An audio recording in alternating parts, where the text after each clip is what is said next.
There is a question that military experts, war historians, and Pentagon strategists have been quietly asking behind closed doors for years. And it is a question so uncomfortable, so deeply unsettling to the people whose entire careers depend on the answer going one particular way, that most of them would rather change the subject entirely than answer it honestly. But today we are going to answer it clearly, calmly, and with the kind of evidence that is simply impossible to argue with. So take a breath, because what you are about to read is going to completely reshape the way you think about military power, national strength, and the terrifying gap between what the United States believes about itself and what the cold, hard facts actually say. The United States military is the most expensive fighting force in the history of human civilization, spending more on its armed forces than the next several countries combined, maintaining over 750 military bases scattered across every corner of the globe, and projecting an image of invincibility so powerful and so carefully maintained that most people in the world never stop to question whether any of it would actually hold up in a real fight against a real rival. And yet, when you strip away the propaganda, the patriotic music, the aircraft carrier photo opportunities, and the carefully worded press releases, what you find underneath is something that should alarm every single person paying attention, because the United States military, for all its staggering cost and all its thunderous reputation, is not built for the 21st century. And in any conventional conflict with China, it would lose, and not narrowly. Not after a long and exhausting struggle, but decisively. And perhaps faster than anyone in Washington is willing to admit out loud. But here is the part that nobody ever talks about, and it starts with something so simple, so obvious, so completely overlooked by every armchair general and cable news analyst who has ever drawn battle lines on a map, and that thing is location. Because geography is not just a factor in war, it is often the entire story, and in any conceivable conflict between the United States and China. Geography tells a story that ends very badly for America. China has exactly one military base outside its own borders, a single facility in Djibouti, a small country on the coast of East Africa that also happens to host bases from 7 other nations, because of its critical position along global shipping lanes. And that single fact tells you everything you need to know about China's military philosophy, because China is not trying to police the world.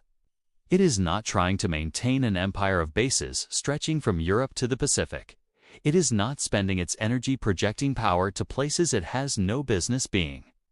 Instead, it has built a military specifically and precisely designed to defend its own coastline, its own waters, its own territory. And that changes everything about how any conflict between these two countries would actually unfold. Any war between the United States and China would, almost by definition, take place off the coast of China in the South China Sea or the East China Sea, within striking distance of the Chinese mainland.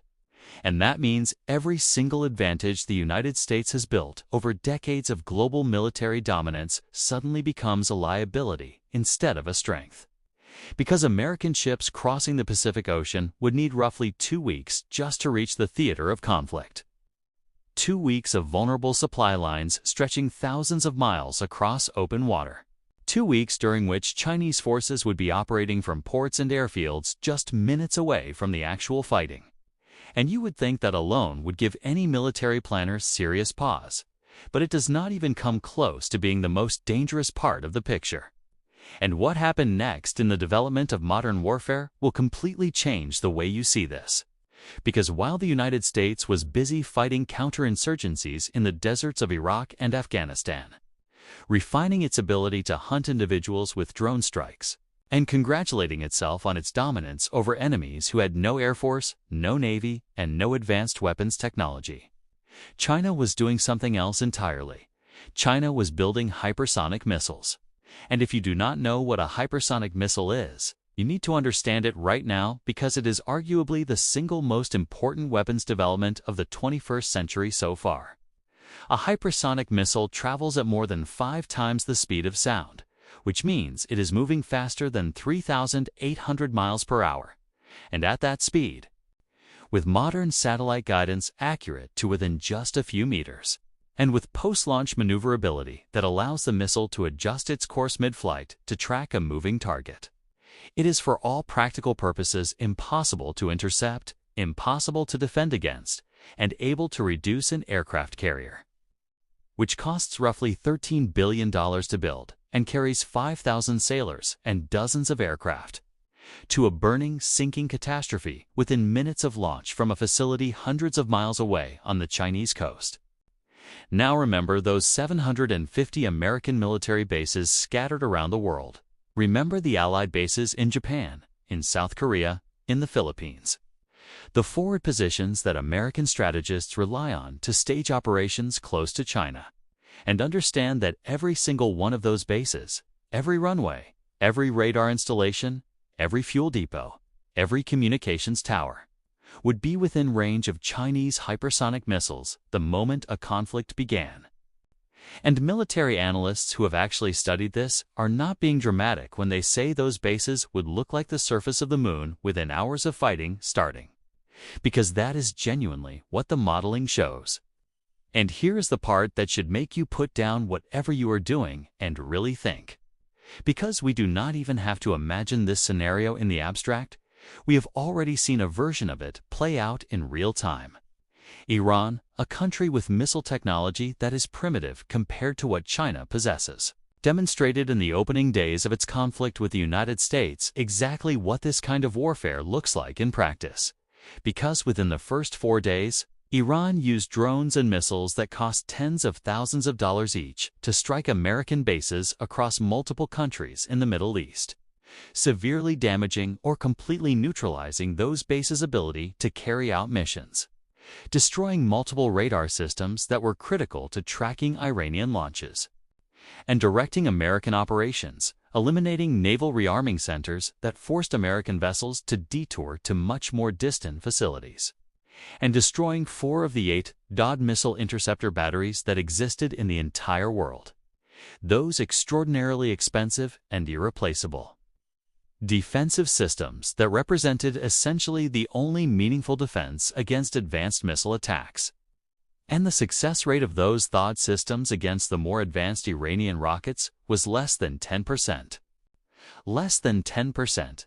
And Iran achieved all of this in a single week with weapons that China would consider embarrassingly outdated. So close your eyes for a moment and try to imagine what China could accomplish with technology that is not merely better than Iran's, but categorically superior in every measurable dimension, with missile capacity in both quantity and technological sophistication that dwarfs anything Iran could ever dream of fielding. And you begin to understand why the very concept of American aircraft carriers as instruments of power projection in a war with P2 and a war with China is not just questionable, but almost comically obsolete. Because those carriers, those 11 enormous, slow-moving, multi-billion-dollar symbols of American military might, would be the most expensive targets in the history of naval warfare, and China has already built the weapons to destroy them before they could come anywhere close to being useful. But here's the part that nobody ever talks about when they discuss the naval balance between these two countries. Because most people assume the conversation about naval power begins and ends with which ships are bigger and which carry more firepower.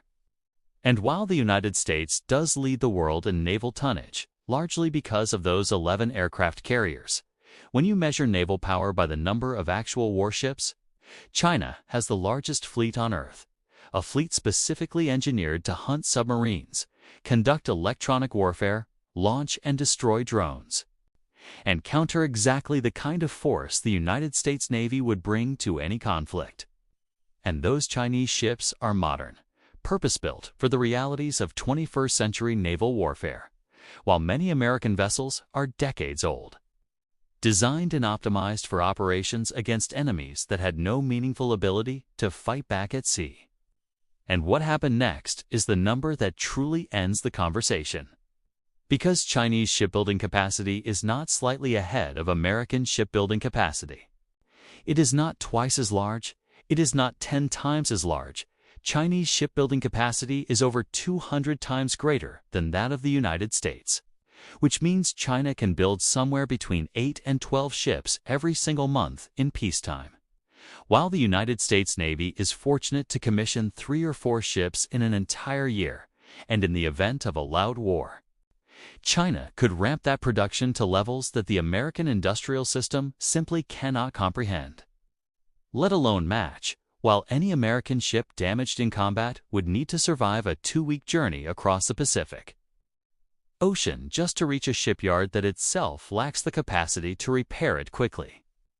While a damaged Chinese vessel could limp back to port in hours and return to combat within days. And then there are drones, because if naval power and hypersonic missiles represent 2 sides of the cage being built around American military capability, drone technology represents the lock on the door. And China holds the key entirely, because Chinese drone technology is not just competitive with the rest of the world. It dominates the rest of the world so completely that there's essentially no contest. With Chinese companies controlling nearly 2/3 of the global market for both consumer and commercial drones, because competitors simply cannot match the combination of quality and price point that Chinese manufacturers achieve. And the military implications of that industrial and technological dominance are profound, because in wartime, those same manufacturing lines, those same engineering teams, those same supply chains can be redirected toward military applications almost immediately. And China has already unveiled prototypes for drone carrier ships, capable of autonomously deploying hundreds of smaller attack drones simultaneously, and has developed submersible naval drones designed to hunt submarines and surface vessels beneath the waves without any human operator involved. And none of this is science fiction. None of it is theoretical. It is happening right now, and America has no credible answer to it. But here is the deeper question underneath all of this, the one that connects every individual military disadvantage into a single, coherent, devastating picture. And that question is this: where does everything get made? Because modern warfare is ultimately a manufacturing competition, a test of which society can produce weapons, replace losses, and sustain the industrial effort longer than the other. And when you ask that question honestly, the answer is so lopsided that it almost defies comprehension. China currently produces more than 1/3 of all manufactured goods on Earth, a share that is projected to rise toward 45% of global manufacturing output by the end of this decade. And the Chinese government has the ability to direct that manufacturing capacity toward military production with a speed and at a scale that no private sector system can replicate, while the United States relies on a defense industrial complex that is optimized not for producing what the military actually needs, but for producing what is most profitable for shareholders.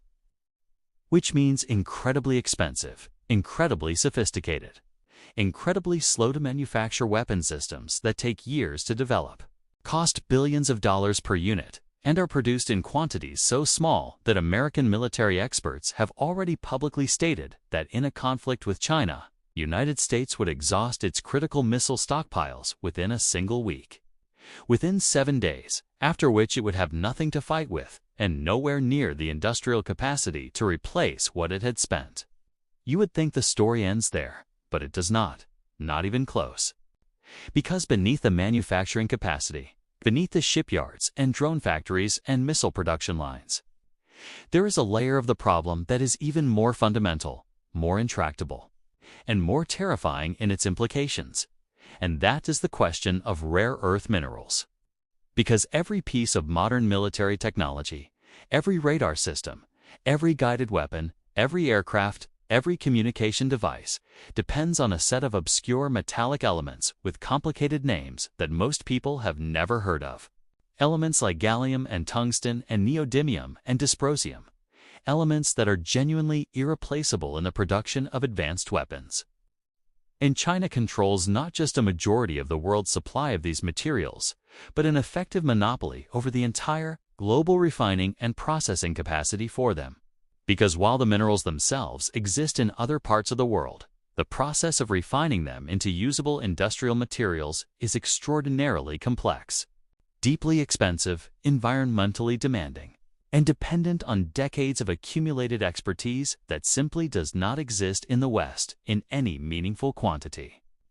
And China, having recognized the strategic value of this position, has already begun restricting exports of these materials to American weapons manufacturers, with the result that American defense contractors are delivering fighter jets with empty nose cones where radar systems were supposed to be installed because they cannot source the materials needed to build those radars.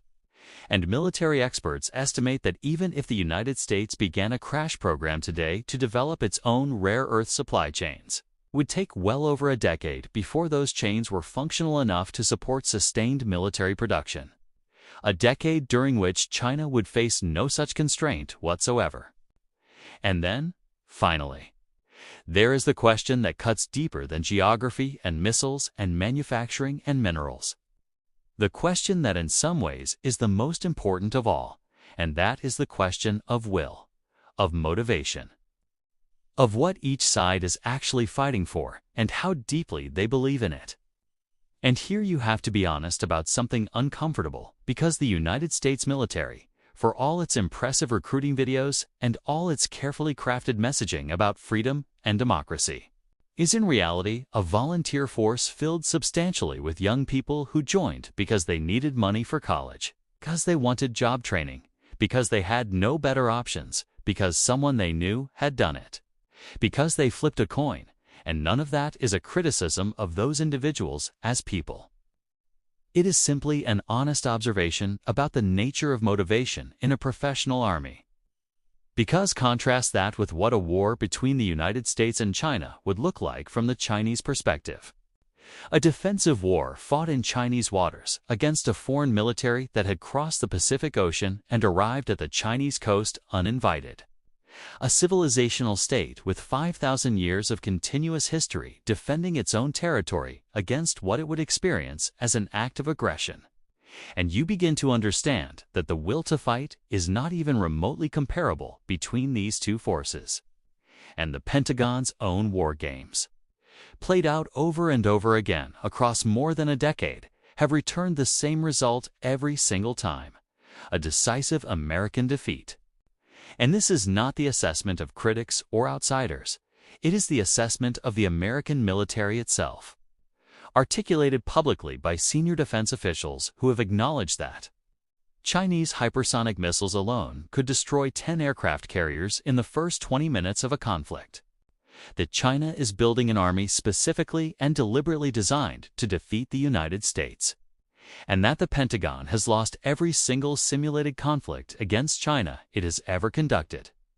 So here is where we arrive, after all the details and all the numbers and all the uncomfortable truths, at the only conclusion that an honest reading of the evidence supports, which is that a conventional war between the United States and China would be a catastrophic American defeat driven by geography, by hypersonic weapons that render aircraft carriers obsolete before they could fire a single shot, by a Chinese Navy that is larger and purpose-built for this exact fight, by drone technology and manufacturing capacity that America cannot match, by control of the raw materials without which modern weapons cannot be built, and by a fundamental asymmetry in motivation between a superpower fighting a war of choice 8,000 miles from home and a civilization defending its own coastline.